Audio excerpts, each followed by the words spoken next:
Assalamu alaikum everyone. Welcome to your science lecture. I'm your teacher Sara Nadeem. I hope you all are fine. So we were studying chapter number 2 of chemistry, which is the structure of an atom, and in the previous lecture we studied about the discovery of proton, and now in today's lecture we're going to study about the discovery of neutron, and this topic is on page number 30. We studied about the properties of proton in the previous lecture and also the results that we get from the experiment of the discovery of proton, and now in today's lecture we're going to study about the discovery of neutron and how the neutron was discovered and also what are the properties of neutron. So first of all, Rutherford just observed that atomic mass of the element could not be explained on the basis of the masses of electron and proton only. हुआ ये था Rutherford ने बहुत experimentation की है atom के structure पे बहुत काम किया। रदरफोर्ड का मॉडल भी आगे जाके आप एक पढ़ोगे जो उसने दिया था। लेकिन खैर फर्दर इसमें इसके अकॉर्डिंगली देखें तो रदरफोर्ड ने जब एटॉमिक मास को ऑब्जर्व किया ना एज अ होल एक एटम के, और जब कंपेयर किया उसको इलेक्ट्रॉन और प्रोटॉन के मैसेज के साथ कि मतलब अगर इसमें इतने इलेक्ट्रॉन है इतने प्रोटॉन है तो इसका एटम का मास इतना बनना चाहिए, तो वो उसके अकॉर्डिंगली कम बन रहा था। उसको लगा कि कोई और भी पार्टिकल्स होते हैं जो कि उसमें प्रेजेंट होते हैं, तो उसने उस पर फिर एक्सपेरिमेंटेशन शुरू की कि मास जो था इक्वल नहीं बन रहा था, तो इट मीन्स कि कोई ना कोई और पार्टिकल्स भी होते हैं, कोई सब एटॉमिक स्ट्रक्चर और भी एटम में मौजूद है जिसकी बेस पे पूरा जो होता है एटम का एक मास बन रहा होता है। So क्या हुआ था further he predicted in 1920 that some neutral particle having mass equal to that of proton must be present in an atom. फिर उसने ये सोचा 1920 में ऐसा एक प्रेडिक्शन की अंदाजा लगाया कि कोई न्यूट्रल पार्टिकल्स भी ऐसे प्रेजेंट होते हैं एटम में जिनका मास जो होता है बिल्कुल प्रोटॉन के इक्वल होता है। अब उसने मास की तो हमें समझ आती है, प्लस माइनस करके कैलकुलेशन करके अंदाजा लगा लिया। न्यूट्रल पार्टिकल कैसे, उसने क्यों ऐसे सोचा कि न्यूट्रल पार्टिकल्स ही होंगे, क्योंकि ये चीज हमने लास्ट लेक्चर में भी डिस्कस की थी कि पार्टिकल्स पॉजिटिव नेगेटिव और ये जो दो चार्जेस से पहले डिस्कवर हो चुके थे, पॉजिटिव नेगेटिव पार्टिकल्स के बारे में पहले पता लग चुका था। तो जब एक्सपेरिमेंटेशन की तो पहले कैथोड रेस की फॉर्म में नेगेटिव पार्टिकल्स निकले, फिर पॉजिटिव पार्टिकल्स निकले एनोड रेस की फॉर्म में या कैनाल रेस की फॉर्म में। सो फिर उसने देखा कि पॉजिटिव नेगेटिव पार्टिकल्स तो निकल गए हैं, अगर कोई पार्टिकल उसमें प्रेजेंट होते तो हमें वहां पे पॉजिटिव और नेगेटिव रेज में जो हमने डिस्कवर की उसमें मिल चुके होते। सो इट मींस कि जब हमने वहां पर डिस्कवर नहीं कर सके इस चीज को, तो इट मींस ये जो है न्यूट्रल पार्टिकल्स हैं जिनका कोई चार्ज नहीं है। न्यूट्रल का बेसिकली ये मीनिंग होता है कि कोई चार्ज नहीं है। उसने इस तरह से अंदाजा लगाया, फिर काम शुरू किया साइंटिस्ट ने। न्यूट्रल जो पार्टिकल्स थे, ऐसे पार्टिकल्स जिन पे कोई चार्ज नहीं होता और जिनका मास प्रोटॉन के इक्वल होता है, तो ऐसे पार्टिकल्स को सर्च करना स्टडी किया। इस पे बहुत सी फिर एक्सपेरिमेंटेशन स्टार्ट हो गई, प्रैक्टिकली साइंटिस्ट ने काम करना शुरू किया। Eventually 1932 Chadwick discovered neutron. फिर 1932 में चैडविक ने जो था डिस्कवर किया था न्यूट्रॉन। कैसे डिस्कवर किया था? बम्बार्डमेंट की थी। बम्बार्डमेंट होता है कि जोर जोर से किसी चीज पे हिट करना कहीं जाके। अब बम्बार्डमेंट किसकी की थी? अल्फा पार्टिकल्स की, बेरिलियम टारगेट पे। बेरिलियम की कोई भी चीज थी, beryllium is usually kind of element, ये थोड़ा सा रेयर एलिमेंट होता है, यूजुअली कॉमनली नहीं पाया जाता, लेकिन जो इलेक्ट्रॉनिक्स की चीजें होती हैं, इलेक्ट्रिकल आइटम्स होती हैं, उसमें होता है। तो बेरिलियम के ऊपर उन्होंने हिट किया था अल्फा पार्टिकल्स को। अब पहली चीज आपके लिए अल्फा, ये वर्ड भी डिफरेंस होगी। यूजुअली जो रेज होती हैं, तीन तरह की रेज होती हैं, तीन तरह के पार्टिकल्स होते हैं, अल्फा, बीटा और गैमा। ये आप आगे जाके पढ़ोगे तो मैं उसकी डिटेल में ज्यादा नहीं जाऊंगी। अल्फा पार्टिकल्स की बात हो रही है तो थोड़े से इसकी बात कर लेते हैं। अल्फा पार्टिकल्स ना यूजुअली बहुत एक स्ट्रॉन्ग, एक पावरफुल और एक जो होते हैं उस तरह के पार्टिकल्स होते हैं, एक पॉजिटिव चार्ज पार्टिकल्स होते हैं। तो इस तरह के इनमें जो पेनिट्रेटिंग एब्जॉर्ब होने वाली पावर होती है ना, कि किसी भी चीज में जाके पेनिट्रेट हो जाना, इजीली एब्जॉर्ब हो जाना, वो बहुत ज्यादा होती है। तो उसने अल्फा पार्टिकल्स को चूज किया। यूजुअली अल्फा पार्टिकल्स का जहां पे नाम आता है उसका मतलब होता है हीलियम। हीलियम के पार्टिकल्स को as alpha particles usually use किया जाता है। हीलियम एक एलिमेंट है। हीलियम का तो यूजुअली आप लोगों को नाम डेफिनेटली सुना होगा आप लोगों ने, कि जो हीलियम का जो एलिमेंट है, हीलियम एटम्स से उसको हिट किया, किसके ऊपर? बम्बार्डमेंट की। किसके ऊपर? बेरिलियम एक एलिमेंट होता है, उसके ऊपर बम्बार्डमेंट की।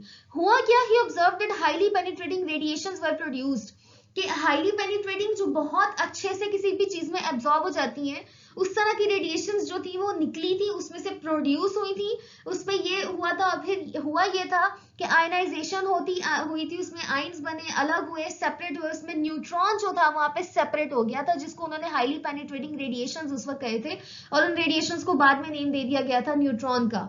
तो अल्फा पार्टिकल्स को हिट करने का बेरिलियम पे ये पर्पस था कि उसमें से हम न्यूट्रॉन को, उन पार्टिकल्स को सेपरेट कर सकें, अल्फा पार्टिकल्स की स्ट्रेंथ वहां पे यूज कर सकें। सो हुआ भी यही था कि जब हीलियम, अल्फा पार्टिकल्स मतलब हीलियम को हिट किया बेरिलियम के ऊपर, सो उसमें से रेज निकली, और वो रेज एक्चुअली में क्या थी, वो न्यूट्रॉन थी, न्यूट्रल पार्टिकल्स थे, और इस तरह से फाइनली जो था न्यूट्रॉन डिस्कवर हुआ था। So that is how the basically the whole scenario of the discovery of neutron. पहले रदरफोर्ड ने ऐसे ऑब्जर्व किया, फिर एक्सपेरिमेंटेशन स्टार्ट हुई, फिर चार्टविक ने 1932 में फाइनली एक्सपेरिमेंट करके और डिस्कवर किया कि yes there are that kind of particles present in an atom, और उन एटम्स को नेम दे दिया गया था न्यूट्रॉन, जब हमने उनको निकाल लिया और एक्सपेरिमेंटेशन के थ्रू हमें पता लग गया। तो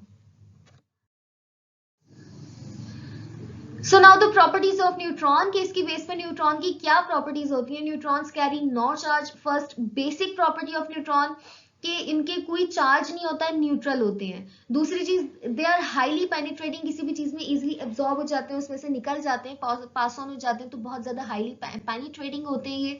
तीसरी चीज, mass of these particles was nearly equal to the mass of proton, almost equal होता है। यूजुअली छोटी क्लास में तो पढ़ाया जाता है न्यूट्रॉन और प्रोटॉन का मास इक्वल होता है, नंबर भी सेम होता है, लेकिन ऑलमोस्ट इक्वल होता है। सॉरी, नंबर सेम नहीं होता, सॉरी फॉर दैट, लेकिन ऑलमोस्ट इनका जो मास है प्रोटॉन के इक्वल होता है न्यूट्रॉन का। पहले तो यही थ्योरी दी गई थी कि जो प्रोटॉन और न्यूट्रॉन सेम होता है, लेकिन बाद में देखा गया था नियरली इक्वल होता है, हल्का माइनर से डिफरेंस होता है, लेकिन हाँ ऑलमोस्ट इक्वल होता है इनका जो मास होता है प्रोटॉन्स और न्यूट्रॉन का।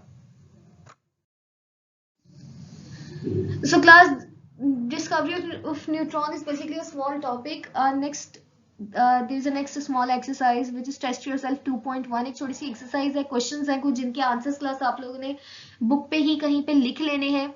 मुझे ऑनेस्टली मुझे एग्जैक्टली नहीं याद कि आप लोगों को वर्कशीट्स में जो नोट्स मिले हुए हैं उसमें ये प्रेजेंट हैं कि नहीं है। आई डोंट थिंक ये प्रेजेंट होंगे टेस्ट योरसेल्फ के। सो खैर हम अभी यहाँ पे करने वाले, प्रेजेंट है तो वेल एंड गुड, लेकिन नहीं तो आप लोग अपनी बुक पे कोई स्टिकी नोट्स यूज कर लो, या बुक पे ही कहीं साइड पे जगह बना के लिख लो, और इनको जो है आप लोगों ने अपनी इस पे आंसर लिखने हैं। So first question is, do you know any element having no neutrons in its atom? कोई ऐसा एलिमेंट जिसके एटम में कोई न्यूट्रॉन नहीं होता, so there is only one atom, that is a very common atom or element, कुछ भी कह लो आप लोग ने खुद ये नेट से सर्च करके इसका आंसर लिखना, बहुत इजीली मिल जाएगा। सो उसका जो मेन एलिमेंट का नेम है आप लोग वो लिखिएगा, एलिमेंट का नेम बहुत इजीली मिल जाएगा आप लोगों को। नहीं तो नेक्स्ट लेक्चर में इसको एक दफा डिस्कस कर लेंगे, लेकिन खैर ये एक ही एटम है, एक ही एलिमेंट होता है, उसका नेम आपको इजीली मिल जाएगा, वो अपने यहाँ पे नेम लिखना है, आप लोग खुद सर्च करोगे, that is your own work. Next is who discover an electron, a proton and a neutron. ये आप लोग को बहुत अच्छे से पता है किसने इलेक्ट्रॉन डिस्कवर किया, किसने प्रोटॉन एंड किसने न्यूट्रॉन। इसका आंसर आप लोग खुद से इजीली लिख सकते हो, इसमें कोई आप लोग को प्रॉब्लम नहीं होगी। How does electron differ from a neutron, कि इलेक्ट्रॉन और न्यूट्रॉन में क्या डिफरेंस होता है। तो ये तो पहली चीज तो बहुत ही कॉमन सा डिफरेंस है उनका चार्ज, कि इलेक्ट्रॉन और न्यूट्रॉन का चार्ज, इलेक्ट्रॉन पे नेगेटिवली चार्ज पार्टिकल्स होते हैं और न्यूट्रॉन जो होते हैं न्यूट्रल पार्टिकल्स होते हैं, that have no charge on it. So ये पहला तो डिफरेंस है। दूसरा जो एक डिफरेंस आता है, इलेक्ट्रॉन कहाँ प्रेजेंट होता है, एटम के शेल्स में प्रेजेंट होता है और रिवॉल्व करता है, एटम के शेल्स में जो होता है रिवॉल्व कर रहा होता है न्यूक्लियस के सराउंडिंग में। जबकि न्यूट्रॉन कहाँ प्रेजेंट होता है, न्यूट्रॉन प्रेजेंट होता है न्यूक्लियस के अंदर, जो एटम का न्यूक्लियस होता है उसके अंदर प्रेजेंट होता है न्यूट्रॉन। सो ये डिफरेंस है, आप लोगों ने इसको अपने वर्ड्स में यहाँ पे एक्सप्लेन करना है, जो कि आप लोग इजीली कर लोगे। यहाँ पे आप लोग को I don't think any problem आएगी किसी भी तरह की।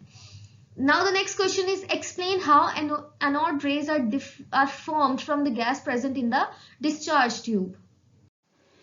So इस क्वेश्चन में आप लोगों को बताना है कि एनोड रेज जो थी वो कैसे फॉर्म हुई थी, जब गैस जो भी डिस्चार्ज ट्यूब में प्रेजेंट थी तो कैसे फॉर्म हुई थी। बेसिकली जो एनोड रेज थी उसकी डिस्कवरी आपको बतानी है कैसे हुई थी। ये बुक में बड़ा अच्छा एक्सप्लेन किया हुआ है, हमने प्रीवियस लेक्चर में डिस्कस किया है, पूरा यही टॉपिक था हमारा प्रीवियस लेक्चर में। तो वैसे ही डिस्कवरी ऑफ एनोड रेज मैंने आपको लास्ट टाइम भी बताया था कि अक्सर जगह पे जो आपकी बुक में वहां पे कैनाल रेज लिखा था, लेकिन अक्सर जगह पे इन कैनाल रेज को एनोड रेज कहा जाता है, जिसका बाद प्रोटॉन तो खैर बाद में नेम आया था ना, लेकिन इनको एनोड रेज भी कहा गया था क्योंकि वही चीज जो कैथोड रेज की रीजन थी वही चीज कुछ जिस तरह पे यहाँ पे एनोड रेज की रीजन थी। लेकिन एक दफा उस डिस्कवरी को एक फिर से डिस्कस कर लेते हैं, लिखना आपने अपने वर्ड्स में खुद ही लिखना है आप लोग इजीली, आई नो इजीली आप लोग लिख लोगे, यहाँ पे प्रॉब्लम नहीं आएगी, आप लोग टॉपिक से आप लोग हेल्प ले सकते हो। लेकिन खैर हुआ क्या था कि कैथोड से जो दो इलेक्ट्रोड, एक डिस्चार्ज ट्यूब थी जिसमें दो इलेक्ट्रोड से एक था एनोड साइड थी, जो यस एनोड साइड एनोड था, एक दूसरी तरफ कैथोड था। तो और बीच में डिस्चार्ज ट्यूब में प्रेजेंट थी एक गैस। सो हुआ क्या था इसमें, यहाँ पे कैथोड साइड से जो था बम्बार्डमेंट हुई थी किसकी, इलेक्ट्रॉन्स की।